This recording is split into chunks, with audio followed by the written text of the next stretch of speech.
कहीं आपने भी तो गिबली आर्ट इमेज नहीं बनाई? अगर बनाई तो थोड़ा सावधान हो जाइए। अगर बना ली है तो अब तो वो गया। अगर आप सोचेंगे कि उसे जाकर के डिलीट कर दूं तो अब आप छोड़ दीजिए, आगे से आपको सावधानी बरतनी पड़ेगी। आइए समझते हैं आज के इस सेशन में कि क्या है गिबली आर्ट और ये अभी एआई स्कैम के साथ कंट्रोवर्सी में क्यों जुड़ा हुआ है।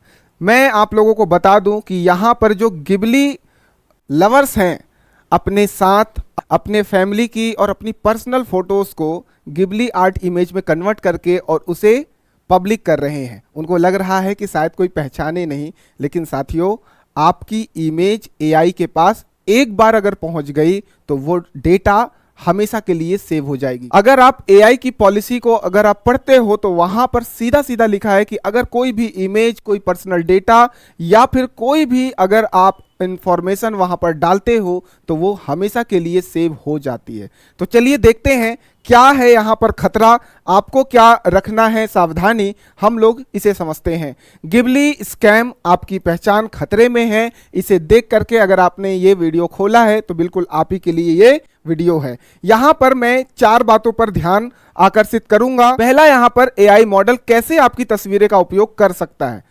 दूसरा, कि आपको क्या नुकसान हो सकता है। तीसरा, एआई टूल्स आपकी तस्वीरें सेव कर रहे हैं, ये आपको ध्यान रखना चाहिए। और चौथा, बचने के लिए आपको क्या करना चाहिए। हम लोग एक एक करके सभी बिंदुओं पर चर्चा करते हैं। सबसे पहले हम लोग ये जानते हैं कि ये गिबली क्या है। तो साथियों ये गिबली जो है एक स्टूडियो है जो कि जापान में स्थित है। यहां पर एक बहुत ही फेमस एनिमेटेड पर्सन है जिसका नाम है मियाजाकी, जिन्होंने अब तक 25 से अधिक एनिमेटेड मूवीज बना रखे हैं और इन्हीं की वजह से ये काफी प्रसिद्ध है पूरे विश्व में। एक स्टूडियो चलता है जिसमें अपनी तस्वीर का स्केच बनवाते हैं जिसको हम गिबली आर्ट के नाम से जानते हैं। तो ये वही है गिबली स्टूडियो जो कि जापानी एनिमेटेड स्टूडियो है।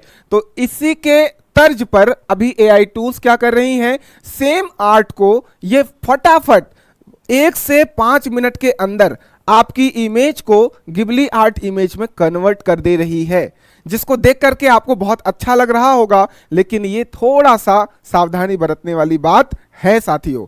सबसे पहला जो हमारा प्रश्न था कि क्या एआई हमारी पहचान को स्टोर कर सकता है, तो यस, ये बिल्कुल स्टोर कर सकता है और इसका बहुत गलत इस्तेमाल भी कर सकता है। अगर पॉजिटिव यूज कोई करे तो हमको कोई समस्या नहीं होती है, लेकिन अगर गलत इस्तेमाल हो तो साथियों हमारा नाम बदनाम हो सकता है। पॉजिटिव अगर यूज किया जा सकता है तो कहां कहां किया जा सकता है, तो एआई मॉडल के रूप में इसे उपयोग में लाया जा सकता है। जैसे कि आपने एंकर्स देखा होगा, news anchor, AI news anchor वगैरह, या फिर आप टीचर्स देख सकते हो फ्यूचर में कि कोई एआई टीचर आपको पढ़ाता हुआ आपको मिल जाए और उसमें जो फेस होगी वो आपकी होगी।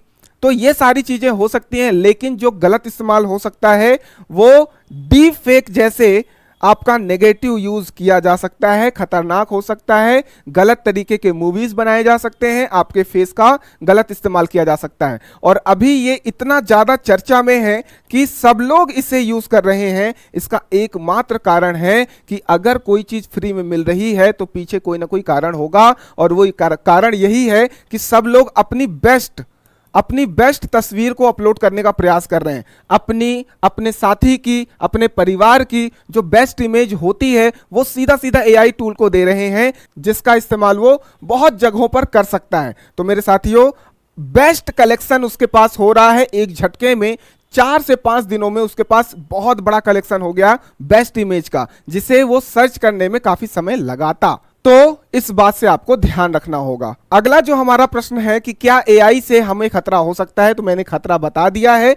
इसमें प्राइवेसी लॉस का खतरा है, एआई ट्रेनिंग डाटा यहां पर हमारा यूज किया जा सकता है, डीफेक और मिसयूज हो सकता है, और डेटा ब्रीच का खतरा भी यहां पर हमको देखने को मिल सकता है। डीफेक अभी काफी ज्यादा चर्चा में था। किसी भी एक्ट्रेस या किसी भी बड़े नेता या फिर प्रसिद्ध व्यक्ति का डीफेक बनाया जाता है, गलत पर्सन के फेस पर इस फेस को ऐड करके उसका गलत तरीके के वीडियोस बनाए जाते हैं, जिसका समाज में एक गलत प्रभाव जाता है और आपका नाम बदनाम हो सकता है। आप ना होते हुए भी आपका नाम बदनाम हो जाएगा। तो ये सारी चीजें ध्यान रखना होगा। और अंतिम है, इससे बचने के लिए क्या करें, तो सिंपल सा बात है, कि हम ऐसे टूल्स से बचें। हमें कोई भी इमेज अपलोड करने से पहले उस प्लेटफॉर्म की पॉलिसी जरूर चेक कर लें।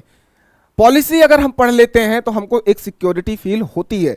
दूसरा कि इसके इस्तेमाल करने से पहले परमिशन और डेटा स्टोरेज की जानकारी हो, कि हम अपने मोबाइल की gallery, messages, camera, video camera, ये सारे परमिशन ऑन कर देते हैं, यहां तक कि अपने लोकेशन को भी ऑन कर देते हैं, जो कि गलत होता है। हमें हर एक एप्लीकेशन को ये सारे के सारे परमिशंस नहीं अलाउ करना है। ये दूसरी चीज आपको ध्यान रखना होगा। और तीसरा है कि एआई टूल्स आपकी इमेज को स्टोर कर सकता है और इसका इस्तेमाल भी कर सकता है। अगर इस्तेमाल करने की पॉलिसी है तो वहां से बचें, और नहीं है तो आप यूज कर सकते हो, या फिर आप वीपीएन का उपयोग कर सकते हो, सिक्योर ब्राउजिंग का उपयोग कर सकते हो, ताकि आपका डेटा ट्रैक ना हो। और इसके अलावा जो लेटेस्ट खबरें होती हैं एआई से रिलेटेड, उनसे आप रूबरू रह सकते हो इन सभी चीजों से बचने के लिए, क्योंकि अभी स्कैम बहुत तेजी से चल रहा। जब से डिजिटलीकरण तेजी से बढ़ रहा है, स्कैम भी डिजिटलीकरण में काफी ज्यादा आगे हो रहे हैं। तो आप लोगों को इन बातों का ध्यान रखना होगा, और अगर आपने बना दिया है तो अब उसे जाने दो,